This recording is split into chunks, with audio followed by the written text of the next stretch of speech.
जय हिंद, वंदे मातरम बच्चों। ये कुछ सूत्र हैं, रासायनिक सूत्र, ये आपको याद करना है। जैसे मैग्नीशियम क्लोराइड का MgCl2 क्या रहेगा? मैग्नीशियम क्लोराइड, मैग्नीशियम का प्रतीक Mg रहता है और क्लोरीन का Cl। तो इसका रासायनिक सूत्र हो जाएगा मैग्नीशियम MgCl2, मैग्नीशियम क्लोराइड का। इसी प्रकार हमारा जो दूसरा सूत्र है वो है कैल्शियम क्लोराइड का। तो कैल्शियम क्लोराइड का देखो, कैल्शियम का हमेशा Ca रहता है। क्या रहता है? Ca। और क्लोराइड का Cl। तो ये बन जाएगा हमारा कैल्शियम क्लोराइड, CaCl2। आइए, इसी प्रकार से हमारे दो और इम्पोर्टेंट सूत्र है। एक तो एल्यूमिनियम, एक तो ये एल्यूमिनियम क्लोराइड। तो इसका सूत्र क्या बन जाएगा? AlCl3। क्या बन जाएगा? ये तीर के निशान से देखिए, AlCl3। आप सभी बच्चे L L A aluminium L परमाणु क्रमांक 13, क्लोरीन परमाणु क्रमांक 17। तो एल्यूमिनियम क्लोराइड का AlCl3। ठीक है। इसी प्रकार हमारा अंतिम ये चार ही थे। कैल्शियम क्लोराइड का Cl3 क्या रहेगा? कैल्शियम का Ca रहता है, कार्बोनेट का Ca3। तो कैल्शियम कार्बोनेट का Ca3 बस। चलिए, परमाणु एवं अणु या परमाणु संरचना, ये हमारा लेसन है। इसकी थोड़ी सी समीक्षा करते हैं हम। ठीक है, देखते हैं कुछ ना कुछ विशेष चीज़ें। देखो, पदार्थ के के सबसे सूक्ष्मतम और अविभाज्य कण को हम परमाणु कहते हैं। पदार्थ के सबसे सूक्ष्मतम मतलब सबसे छोटे भाग, जो हमारे कल्पना से भी छोटा हो, उसे सूक्ष्मतम अविभाज्य कण कहते हैं। परमाणु के अंदर तीन अपरमाणु कण होते हैं, जैसे प्रोटॉन, न्यूट्रॉन और इलेक्ट्रॉन। कौन कौन से रहेंगे? प्रोटॉन, न्यूट्रॉन और इलेक्ट्रॉन। प्रोटॉन के कुछ गुण हैं, आप सभी अच्छे से याद रखिएगा। परमाणु के अंदर तीन अपरमाणु कण होते हैं, प्रोटॉन, न्यूट्रॉन और इलेक्ट्रॉन। प्रोटॉन, क्योंकि ये आगे जाके आपको बहुत काम में आने वाले हैं। ठीक है। प्रोटॉन, वर्ड क्या अपना? प्रोटॉन। तो प्रोटॉन पर आप देखोगे, प्रोटॉन पर कौन सा आवेश रहता है? ये जो प्रोटॉन है, ठीक है, प्रोटॉन, ये न्यूट्रॉन और ये है इलेक्ट्रॉन, है ना। आप देखोगे कि प्रोटॉन, इस पर प्लस चार्ज रहता है। क्या रहता है? Plus charge. धन आवेशित करने, जो परमाणु के नाभिक के भीतर में रहता है। यह तत्व के सभी रासायनिक गुण धर्म को प्रदर्शित करता है। परमाणु में प्रोटॉन के घटने या बढ़ने से रासायनिक गुणधर्म भी बदल जाते हैं। मतलब परमाणु परमाणु एक तो नाभिक जो रहता है, परमाणु नाभिक के अंदर रहेगा। नहीं, सॉरी, परमाणु के नाभिक के अंदर प्रोटॉन रहेगा। परमाणु के नाभिक के अंदर प्रोटॉन रहेगा। और यह भी कौन सा कण रहता है? धनावेश। जो परमाणु के भीतरी भाग में रहता है, यह तत्व के सभी रासायनिक गुणधर्मों को प्रदर्शित करता है। ठीक है। इस पर प्लस चार्ज रहता है। कौन सा चार्ज रहता है? प्लस। और प्रोटॉन की खोज जो किसने की थी? रदरफोर्ड। चलो ठीक है। न्यूटन, न्यूट्रॉन भी परमाणु के नाभिक में ही उपस्थित रहता है, बिना आवेश वाला कण है जिस पर कोई आवेश नहीं। और इलेक्ट्रॉन, अच्छा, अक्सर एग्जाम में आपसे पूछा जाएगा कि न्यूटन की खोज किसने की थी? तो आप फट से चैडविक, चैडविक। ईंट पर नाचो, ई से इलेक्ट्रॉन खोजकर्ता का नाम J.J. थॉमसन, प से प्रोटॉन खोजकर्ता का नाम रदरफोर्ड, और न से न्यूटन खोजकर्ता का नाम चैडविक। ईंट पर नाचो, याद रखिए, 60 ट्रिक्स। चलो आइए, इलेक्ट्रॉन के ऊपर जानते हैं। यह एक ऋणावेशित कण है जो नाभिक के चारों ओर भिन्न भिन्न विभिन्न कक्षाओं में चक्कर लगाते रहते हैं। हाइड्रोजन का छोड़कर सभी परमाणु के नाभिक में होते हैं। सामान्यतः न्यूट्रॉन को N से दर्शाया जाता है, इलेक्ट्रॉन को E से, सॉरी, अच्छा, सामान्यतः न्यूट्रॉन को N से दर्शाया जाता है। परमाणु के द्रव्यमान द्रव्यमान में नाभिक ना परमाणु का द्रव्यमान नाभिक में उपस्थित और प्रोटॉन और न्यूट्रॉन की संख्याओं का योग होता है। उदासीन परमाणु, सामान्यतः कोई भी परमाणु उदासीन होता है, क्योंकि परमाणु में धन प्रोटॉनों की संख्या ऋण प्रोटॉनों की संख्या के बराबर होती है। यही कारण है कि किसी परमाणु पर नेट आवेश शून्य होता है। परमाणु उदासीन होते हैं। परमाणु क्या रहते हैं? उदासीन। केनाल किरणें विसर्जन नलिका एनोड से धन की ओर जाती है। बहुत कम दाब पर गैस में से विद्युत धारा प्रवाहित होती है। अच्छा, ये क्वेश्चन आपको बार बार आता है, जरा विशेष ध्यान दीजिएगा। परमाणु में नाभिक की खोज किसने की थी? तो रदरफोर्ड। परमाणु में धन आवेशित भाग को क्या कहते हैं? परमाणु में धन आवेशित भाग को क्या कहते हैं? तो हम कहेंगे, परमाणु में जो धन आवेशित भाग है उसका नाम क्या है? नाभिक। क्या है? नाभिक। इलेक्ट्रॉन जहाँ चक्कर लगाते हैं, तो ये अपना थोड़ा सा बेसिक जो है वो पढ़ रहे हैं। ठीक है। अब जैसे देखो, समस्थानिक, किसी तत्व, परिभाषा आप इसे जरूर याद कर लेना। किसी तत्व के वे परमाणु जिनकी परमाणु संख्या तो बराबर हो, किंतु द्रव्यमान संख्या भिन्न भिन्न होती है, वो क्या कहलाते हैं? अपने समस्थानिक। आप सभी इसका स्क्रीनशॉट ले लीजिएगा। क्योंकि क्वेश्चन बहुत ही इंपॉर्टेंट है, इलेक्ट्रॉन प्रोटॉन न्यूट्रॉन के गुणों की तुलना। तो इन गुणों की तुलना में हम लिख सकते हैं कि ये इलेक्ट्रॉन पर चार्ज कौन सा, देखिए इलेक्ट्रॉन पर माइनस चार्ज होता है, प्रोटॉन पर प्लस और न्यूट्रॉन उदासीन होता है। द्रव्यमान पे देखें, आप सभी को कह रहा हूँ एक बार फिर से, इसका जो द्रव्यमान है ये आप जरूर याद कर लीजिए, 9.1 गुणित 10 की पावर माइनस 31 kg। इसी प्रकार से प्रोटॉन का जो द्रव्यमान है वो माइनस ये माइनस 1.6 गुणित 7 10 के पावर माइनस 27, मतलब 1.67 गुणित 10 के पावर 27 kg। माइनस नहीं यहाँ पे है ना, ये चिन्ह जरूर है, माइनस नहीं। और इसी प्रकार न्यूटन का जो द्रव्यमान है वो है हमारा 1.67 लिखो या 6, लेकिन 10 की पावर माइनस 27 kg।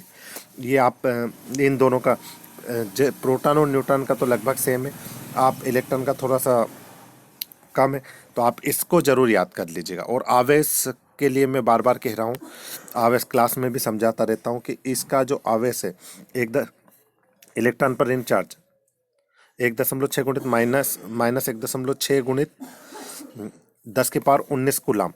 ठीक है, ये प्रोटॉन पर है सेम, ये माइनस में तो ये प्लस में, और न्यूट्रॉन पर तो कोई चार्ज नहीं, तो ये याद रखिएगा, एग्जाम की दृष्टि से मोस्ट इंपॉर्टेंट है हमारा। ठीक है, चलो अगला क्वेश्चन है, हाँ बहुत ही जबरदस्त आते हैं। देखो जे थॉमसन का परमाणु मॉडल की सीमा लिखें। जे थॉमसन परमाणु के 3 मॉडल हुए। ठीक है, पहला मॉडल जे थॉमसन के परमाणु मॉडल, परमाणु के उदासीन होने की व्याख्या तो हो गई। थॉमसन के परमाणु मॉडल, जे थॉमसन के परमाणु मॉडल से परमाणु के उदासीन होने की तो व्याख्या हो गई, परंतु इस मॉडल के द्वारा दूसरे वैज्ञानिकों के द्वारा किए गए प्रयोगों के परिणाम को समझाया नहीं जा सका। तो ये कुछ सीमाएं थी, याद रखिएगा, 9th की दृष्टि से इम्पोर्टेंट है। हाँ, रदरफोर्ड के परमाणु मॉडल की कुछ सीमा, तो आप सभी को पता है कि जो रदरफोर्ड का परमाणु मॉडल है, रदरफोर्ड ने बताया था कि इलेक्ट्रॉन परमाणु के चारों ओर वर्चुलाकार चक्कर लगाते हैं और ऊर्जा क्षतिज करते रहते हैं। यदि ऐसी स्थिति हो तो इलेक्ट्रॉन नाभिक में चक्कर लगाते हुए नाभिक से टकरा जाएगा, जिससे कि परमाणु अस्थिर हो जाएगा। विद्युत चुंबकीय सिद्धांत के अनुसार रदरफोर्ड के परमाणु मॉडल और परमाणु को अस्थिर बताया, जबकि परमाणु तो स्थायी कण होता है। 1-2 बार पढ़ोगे तो ये भी याद हो जाएगा, है ना।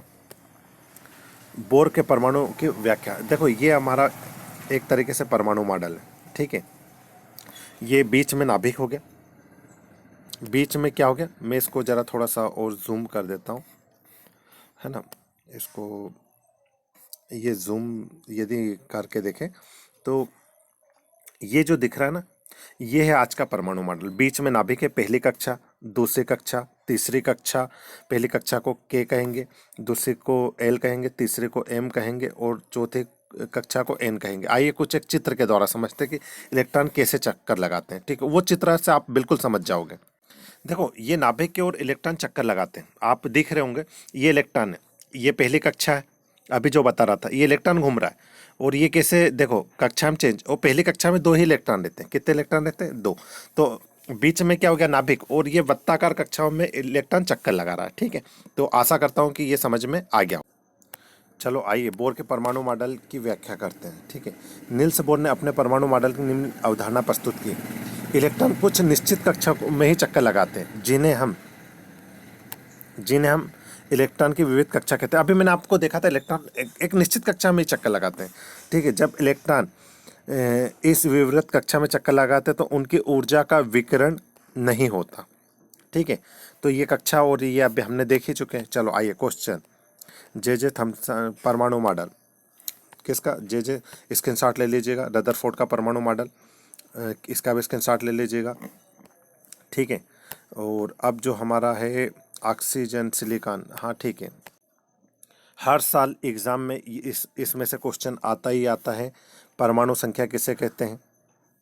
द्रव्यमान, समस्थानिक, संभारिक के कोई 2 उपयोग लिख। देखो परमाणु संख्या, आप सभी को बहुत आसान शब्दों से आपने वीडियो देखा, इसके लिए बहुत बहुत धन्यवाद। देखो किसी परमाणु के नाभिक में उपस्थित प्रोटॉन की संख्या उस परमाणु की परमाणु संख्या कहलाती है। मतलब कोई तत्व है, किसी परमाणु के नाभिक में उपस्थित प्रोटॉन की संख्या, मतलब आप सभी को पता है बीच में नाभिक रहता है, कहाँ पे रहता है? बीच में नाभिक। और नाभिक मान लो ये नाभिक है ना, बीच में सपोज करते हैं ये नाभिक है, ये दूसरी कक्षा है, ये तीसरी कक्षा, इस तरीके से कक्षाएं चलती रहेगी। तो ये जो नाभिक है इसके अंदर प्रोटॉन की संख्या, किसकी, प्रोटॉन और न्यूट्रॉन रहते हैं नाभिक में, और इलेक्ट्रॉन क्या रहते हैं, बाहर चक्कर लगाते हैं ऐसे कक्षाओं में। पहली कक्षा में दो ही रहेंगे। तो किसी किसी परमाणु के नाभिक में उपस्थित प्रोटॉन की जो संख्या रहती है वो क्या कहलाती है, अपने परमाणु संख्या, अर्थात परमाणु संख्या बराबर प्रोटॉन की द्रव्यमान संख्या।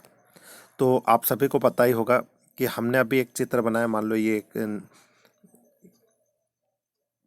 ठीक है, इस तरीके की कक्षाएं ले रहे हैं, है ना। तो आप सभी को पता होगा कि बीच में प्रोटॉन और न्यूट्रॉन रहते हैं। क्या रहते हैं, बीच नाभिक के अंदर क्या रहते हैं, प्रोटॉन और न्यूट्रॉन, इसे नाभिक कहते हैं। तो इसके अंदर जो जो प्रोटॉन है उसके अंदर जो नाभिक की संख्या है, ठीक है, पर नाभिक के अंदर प्रोटॉन और न्यूट्रॉन दोनों की संख्या है, मतलब प्रोटॉन की 5 है और मान लो न्यूट्रॉन की 6 है, तो 5 और 6 कितने होंगे, 11। तो मान लो इस तत्व की निकाल लो तो कितने हो जाएगी द्रव्यमान संख्या, 11, और इसकी कितनी हो जाएगी, 5। तो ये एक उदाहरण दे रहा हूँ, ठीक है। तो आप सभी को पता, ये लिख लेना, परिभाषा एग्जाम के दृष्टि से मोस्ट इंपोर्टेंट है। किसी परमाणु के नाभिक में उपस्थित प्रोटॉन की और न्यूट्रॉन की संख्याओं के योग को द्रव्यमान संख्या कहते हैं, अर्थात द्रव्यमान संख्या प्रोटॉन और न्यूट्रॉन की, प्रोटॉन की संख्या प्लस न्यूट्रॉन की संख्या। समस्थानिक की परिभाषा, ये जो क्वेश्चन है, मतलब ये मान के चलना कि एग्जाम में आता ही आता है, ठीक है। समस्थानिक, किसी तत्व के वे परमाणु जिनकी परमाणु संख्या तो समान होती है परंतु द्रव्यमान संख्या भिन्न भिन्न होती है, वे परमाणु उस तत्व के समस्थानिक कहलाते हैं। जैसे हाइड्रोजन के समस्थानिक, ये हाइड्रोजन, देखो नीचे की संख्या समान है लेकिन ऊपर चेंज है, अर्थात परमाणु क्रमांक तो सेम है, एक ही है, लेकिन द्रव्यमान संख्या भिन्न भिन्न है। क्लोरीन के, ये देखो परमाणु संख्या समान लेकिन द्रव्यमान संख्या भिन्न भिन्न है। समभारिक, समभारिक में ये देखेंगे हम, ये समभारिक, किसी तत्व के वे परमाणु जिनकी द्रव्यमान संख्या तो समान हो परंतु परमाणु संख्या भिन्न भिन्न होती है, परमाणु के समभारिक कहलाते हैं।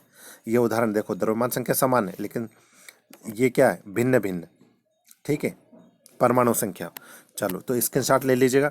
समस्थानिकों का उपयोग, ये आप सभी को पता है कि यूरेनियम के समस्थानिक का उपयोग परमाणु भट्टी ईंधन के रूप में किया जा सकता है। कैंसर के उपचार में कोबाल्ट के समस्थानिक का उपयोग किया जाता है। घेंघा रोग के इलाज में आयोडीन के समस्थानिक का उपयोग किया जाता है। आज का वीडियो काफ़ी लंबा हो गया। जय हिंद, जय